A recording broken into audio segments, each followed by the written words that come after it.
What's up, everybody? Welcome to another episode of the Web Boots Podcast. My name is Leo. This is a show where I talk to people who are or have been in the military and I get a chance to hear their story.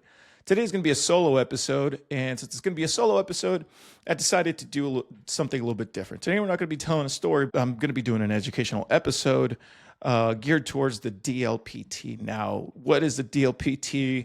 We're going to go over what the DLPT is, what it means, what you could do with it, and possibly how you can get paid for it as well. So this is mainly going to be geared towards Army folk, because I know that other branches have the DLPT. I just don't know what that really means for you as well. What is a DLPT? The DLPT is the Defense Language Proficiency Test, and it is a test used by the U.S. military and other government agencies to assess basically how well you understand a language. Your proficiency is based off what score you can get. Those scores can range from 1-1 to about a 4-4. I've only seen a 4 once, and it was pretty amazing. Later on, we're going to go into what the scores mean and how you can get prepared for those. For the purpose of this video, I will only be using the Spanish DLPT. The language code is QB, Quebec Bravo, for those of you filling in your DA forms for that, because this is the one that I have most experience with. I've taken it many times, and it pretty much hasn't changed. I'm not going to tell you exactly what's in it or like how you can cheat or something like that, but I'm pretty much just going to breeze through that one. So how does it work? The DLPT assesses your ability to understand a language through reading comprehension and audio sources. So you'll have a combined of 6 hours to complete these two sections, both the reading and the audio segments. So this means that you're going to read a paragraph or a couple paragraphs, depending on how well you're doing. And in the same page, you're going to have the multiple choice questions. So as you're reading, you can see the question, you can see the answers, and then you can use kind of context clues to figure out where you're at or figure out where your answer is going to be. The same thing goes for the audio portion. You'll click a button and you'll hear an audio go twice, like an audio segment go twice. And then you'll have the questions on the right-hand side, so you can kind of prep for that. So the Spanish DLPT comes in two varieties, very low range, and then the regular one, which I'm pretty sure it's adaptive. So the very low range is going to give you simple questions, and it's for basically people who want to take this range. And basically this range usually won't get above a 1+, because it's very, very simple, very simplified. People don't really know how to speak the language. Whereas the normal range one, it'll get adaptive and it'll get harder or easier based off of on the questions you get right or wrong. Hence the name adaptive. So if you, for the most part, for me, whenever I've taken the test and it's been adaptive, because it's only been adaptive for a couple of years now. Whenever you take the test, you'll have you'll start off with like a 1 paragraph type source. And then you click the next question, and then it's like 5 different paragraphs, and you're like, "Oh, damn! I gotta read all this. Fuck." So that's a measure that you're doing good. And then if you get that one wrong, you can kind of tell that it's going bad, because the prompts get shorter to read and stuff like that. But what do the scores mean, and can I get paid for it? Scores are based off your understanding of the language. One number will be for reading comprehension, and the other one will be for the listening portion. So if you get a 1+1+, that means elementary level, and that's also the minimum requirement for any type of language pay. And yes, we're going to get into language pay, don't worry. So the 1+ and 1+ means that you are at an elementary level for that language. So one number is reading comprehension, the other one is listening. So you can understand the language at an elementary level by reading it and understanding basic stuff. In the 2 ranges is functional ability, meaning that you can understand the language socially. However, any type of professional, academic, or political topics are going to give you a little bit of a hard time. 3 and if you're in a 3 range, that means you understand the language at a native speaking level. And then the 4, I don't even know what that one is. That one's just way too advanced. But the answer that to the question is, I'm sure you're thinking about it. I've seen people get paid, and I've heard people get paid at the DLPT. Can I get paid for this? The answer is yes. But there is a couple of things here. According to HRC, So it says soldiers with a language dependent capable MOS/branch listed in AR 11-6, paragraph 4-6 are authorized FLPB for their control language, which is your clang. We're going to get into that as well, and may qualify for additional languages designated as critical on the current ASLL, provided they remain qualified in their clang. And it's also, according to HRC, soldiers serving in a position with a language identification code LIC on the unit's MTO, attending or instructing in a professional military education course taught in a foreign language, or in participating in the military personnel exchange program AR 11-6, paragraph 4-7. Soldiers with proficiency in a language designated as immediate or investment emerging on the current ASLL, regardless of your MOS or duty position. Languages designated as enduring are restricted to soldier with an MOS/branch listed in AR 11-6, paragraph 6. So that's a lot to really digest. So let's break this down. So according to HRC, soldiers with a language-dependent capable MOS listed in AR 11-6 are authorized for FLBP for their control language. So that means if you are, and those MOSs that we're talking about are primary MOS 18, 35 Mike, 35 Papa, 35 Zulu, who were previously a 35 Mike or 35 Papa, 37 and 38 are able to receive language pay just based off of their MOS. Now you still have to qualify for it, but automatically with those slots you are able to get language pay.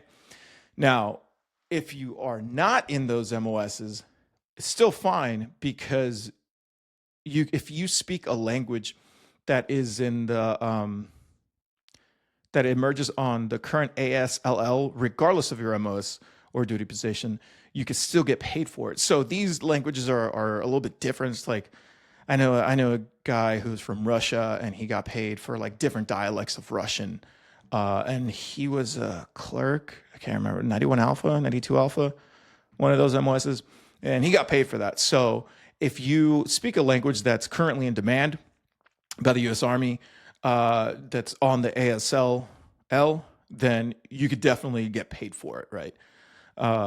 Again, going back to AR 11-6, we're going back to the MOSs. CSM's designated as PMOS 00 Zulu with a 35 Mike, 35 Papa, 18, 37, or 38 CMF background. Also, warrant officers, MOS 180 Alpha, 351 Mike, 351 Yankee, 351 Zulu, and 352 November, limited to 352 Novembers who previously served in a language-dependent MOS. And if you're an officer, the MOSs are that you're eligible for language pay is Fox Alpha, 47 Alpha, 47 Golf, Fox Alpha 48, AOCs 18, 37, and 38, right? So now what does that mean if you don't fall into one of these? If you're enlisted, still take it because it's worth 25 promotion points. It's an easy win. You'll only have to get a 1-1. And if you speak a little Spanish, all you got to do is take the very low range Spanish DLPT and boom, 25 points. Easy. It's an easy win. You're dumb not to do it. And if you still don't fall into any of these MOSs, but you speak a language that is in demand by the Army, definitely take that for that language, and you can still get paid, right? So now, okay, we're getting into pay scales, right? How much can I get paid? Before we get into too deep into the pay charts, let's establish what clang is, because when I used to be the battalion language program manager, I would run into this all the time, right? So your clang is your controlled language, meaning this is the in layman terms, this is the language that I need for my MOS. This is the language that I'm MTO'd for. A perfect example is if your clang is Spanish, right? Your clang is Spanish. And you're like, well, I didn't do too hot on the DLPT for Spanish. I want to take Portuguese. Got it. Take Portuguese. Do it. But this is where things get messy. Let me back up here a little bit, okay? You can get paid for your clang, and and any additional language not to exceed $1,000. So if you score a 3.3 on your DLPT and a 3 on your oral proficiency interview (OPI), then you're already at $900. The OPI, if you don't know, measures how well you can speak a language, and that's a whole nother roller coaster. I can go into that and at a different time. But this is where things get a little bit messy because your clang has to be current in order for you to get all your other pay. So it gets messy because, and I've seen it a lot of times, because if you do your DLPT in Spanish, which is your clang, let's say, right, in April, and then you take the Portuguese DLPT in May just for that extra pay, that means you have to test for Spanish in April of next year, or by April of next year, or you won't get the additional pay from Portuguese that you originally got. I'm going to say that again. If you take your clang DLPT to stay current, and you're like, I want to take another DLPT because I didn't do too hot and I want to get more money, do it, but make sure that your clang is updated. Make sure your clang is current, because if you let your clang expire, your other pay stops. Now, this is where it kind of sucks a little bit, because if your clang stops, the wheels of the government move slow, right? And what's going to happen is you're going to keep getting paid. You might keep getting paid, or you might not. But if you do keep getting paid, at some point they're gonna adjust it, and they're gonna be like, you owe us this much money, and you're like, oh, I do not have that money to give back. And the Army's just gonna take it, right, whether you have it or not, right? But if you stop getting paid for it, what happens a lot of times is people say, hey, I'm not getting paid for my Portuguese. I'm not getting paid for my extra DLPTs that I took. And when you look at it, they let their clang expire. And you have to get your clang first. You have to set up your clang first before you go into anything else, right? So the pay chart. According to AR 11-6, the 9 May 2024 version, the pay chart is as follows. Your proficiency, 1+, if you get in the 1 and 1+,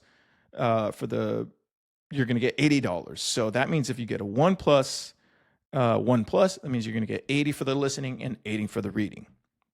And then if you take the OPI, which is the speaking, you're going to get another $80, right? And then we go into the 2s, right? If you get a 2, that's $100 for the listening, $100 for the reading, and $200 for the speaking. So it's pretty much all across the board, right? 2+, if you get a little bit better on the DLPT and the OPI, it's $200 for each. So listening, reading, and speaking, $200. 3 is $300 a month. So listening, speaking, and reading is also $300. 3+ is $350, $350, and a 4 or higher is $400 a month. So now what? Okay, let's break this down. Let's figure this out. Let's calm down a little bit, right? Because these are a lot of numbers, and this is a good amount of money, right? Let's say I take the DLPT for Spanish, very low range. I know I'm not going to get more than a 1+, and I'm in an MOS where I can qualify for language pay. And I get a 1+ on the listening. But let's just say I'm better at reading comprehension, and I get a 2 on the reading. And let's just say for some reason I can speak it very well, and I get a 2+. So now your score is going to be 1+, 2, and 2+. So that's listening 1+, reading 2, and then speaking 2+, right? So you're going to get paid for those 3 different modalities and where they're at. So if listening, we got $80, right? Reading, we got $100. So that's already $180. And then speaking, we get $200. So that's $380. So now you're getting $380 a month. Is that math right? I'm hoping so. 180, 200. Yeah, 380. So it's not like if you get a 2. Let's go a different route. You're in an MOS that is eligible to receive language pay. And I've seen this a lot where you get 2+ on the listening, 2+ on the reading, and then you take the speaking, and let's just say you get a 3. 2+ is $200 for the listening, 2+ is $200 on the reading, so that's $400, and then 3 Speaking is $300. So that's $700 extra dollars, right? So like I said, you get paid for the different modalities that you score in according to the pay chart. So it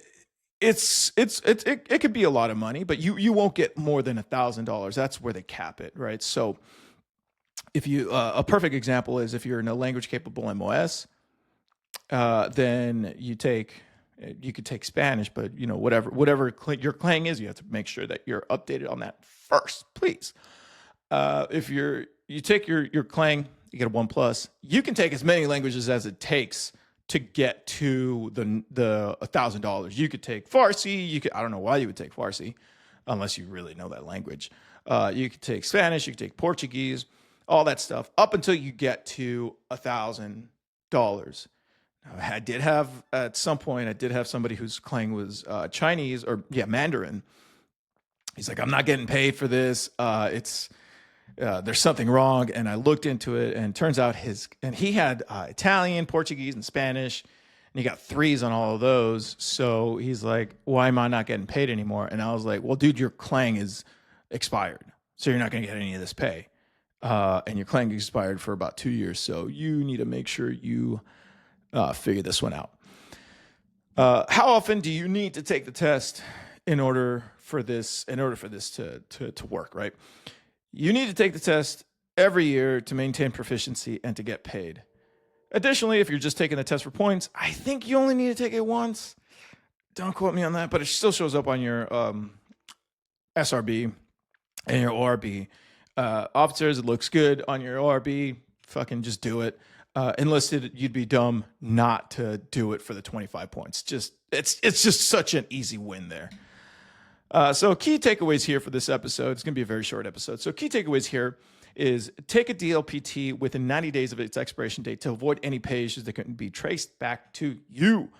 What that means is you have 90 days within the window of when your DLPT expires to take the test. You don't have to do it that month, but I would definitely just suggest taking it that month because it's just a lot easier. Take the DLPT, even if you don't get paid for it, because it's worth promotion points, and if you're an officer, look at it on your ORB. You can another key takeaway for this one is you could take the listening portion of the test one day, and then the reading comprehension the next day or the next week, right? This gets a little tricky because you just got to make sure you take them in the same month, or else they kind of lapse, and they kind of lapse. At least that's what I remember from it, and you'd have to do the whole thing all over again. I suggest just taking it once, just taking it on one stride all at once, because it's so much easier to manage that way. Less paperwork. You have to do a different DA form for each one. So yeah, it gets real messy if you're not organized like me. And then the last one is, in order to get paid for both your DLPT and OPI, take them in the same month. Can't remember what exactly the regulation says, but just do it in the same calendar month to make it easier on you. Because if you split it up different ways, like you take the DLPT, the reading portion 1 week, and then you take the listening portion the other week, and then you take the OPI the next week, it's too much to remember for the next year. You're gonna fucking forget. You're gonna absolutely forget, and just take it. I would just take the DLPT in full one day. If you don't speak the language, it's a little bit of a mental breakdown, not a breakdown, but it's a little bit of a mental soreness because you really got to concentrate. And then just take the OPI whenever you can, if you're getting paid for it. But the OPI does not count towards promotion points. Just take the DLPT if you're not in one of those MOSs. You'll be fine. You'll be good. And plus, that opens you up for a lot of broadening assignments and stuff like that. Yeah, that's pretty much today's episode. Very quick, very easy, very informative. If you have any questions about the DLPT, please let me know. That's going to be it for me today. Everybody. Thank you for listening. If you found this informative, comment, like, subscribe, because we got some things coming up. Yeah, that's pretty much it today. Thanks for hanging out with us today. My name is Leo from the Wet Boots Podcast, reminding you that sometimes you have no other choice than to keep going and wet boots. We'll see you next time.